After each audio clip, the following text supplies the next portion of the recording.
Hey everyone, it is me, Fashion Coder, and today we are going to be talking about farming on PulseX and why I will never farm on PulseX. And the reason why is because I have the last couple days and I realized that it is not for me, and I will tell you exactly why in just a second.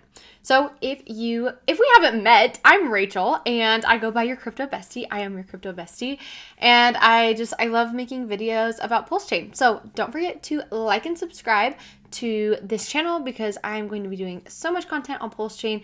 And if you look at my channel at all, you will literally see that I have been making content for Pulse Chain since last March. So it's been over a year and it's been super fun and I've really enjoyed it. Okay, so farming. Now let's go to PulseX. Let's look at this. I'm actually going to also talk about liquidity pairs as well. So if we come in, let me just describe it just a little bit. So we come into the liquidity pairs right here. We can add liquidity, and what you do is you take two tokens and you add liquidity for it. So what does that mean?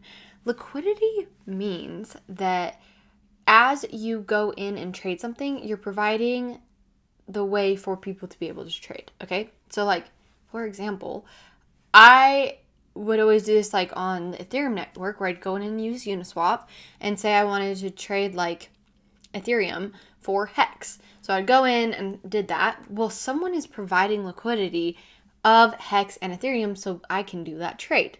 Okay. And so doing the liquidity pairs, I actually ended up losing a little bit of my Hex. I don't know if that is normal, to be honest, but I did lose a little bit of that. So I ended up taking out all my tokens for the liquidity pairs that I was providing because I decided that that is not what I wanted to do. I will be looking into the pools and single-sided staking. So something too, let's see, by adding liquidity, you'll earn 0.22% of all trades on the pair proportional to your share of the pool. Fees are added to the pool, accrue in real time, and can be claimed by withdrawing your liquidity. Cool. So if you're someone that has a lot of tokens, definitely think about it. But where I was at, I was this really isn't working for me. Same thing. Okay, so now into the farms. All right, so my experience. So I put Pulse and PulseX because I was able to bridge in Ethereum, and I had wrapped ETH. So then I traded my wrapped ETH, got a great deal on it. And I was like, cool, I'll just put some of my PulseX with some of my Pulse and create the liquidity pair. And so as I went in and I did that, I then realized after talking to my dad, because my dad and I literally talk about crypto all the time. And of course, the week that Pulse Chain's launched, of course, that's all we're talking about as well. And so we're talking about farming and how, you go in and you'll see what your tokens are doing. So I don't think it's going to show us right here. When you connect your wallet and when you add a liquidity pair to farming, there will be a amount right here and then an amount right here. So the amount in the first part was PulseX, and then the part in the coin in the second part was Pulse. So the liquidity pair that I put together. Okay, right? And so as I was looking at it, I was like, those are not the same values of what I put in.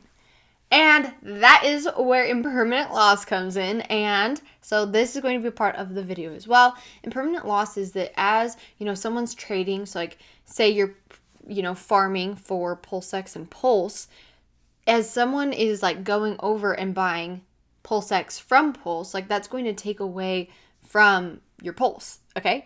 And so I saw that within my tokens because I had more of one and less than another. Now, if you've watched any of my videos, you have heard me talk about how I have specific amount goals of what I wanted for each of the tokens. And so when I was able to bridge in my ETH, I got 3/4 of the bag that I wanted of Pulse, which was awesome. I was like, wow, I was not expecting that at all. And so that was super cool. But I put a lot of it into the farm, and then I saw it not be that price. I was like, oh my gosh, I don't want to risk it. And so that's why I'm not going to continue doing farming. I literally went through, took out all of my farms, took out all my liquidity pairs, and I was like, I'm just going to wait. So that is where I'm at. Obviously do your own research.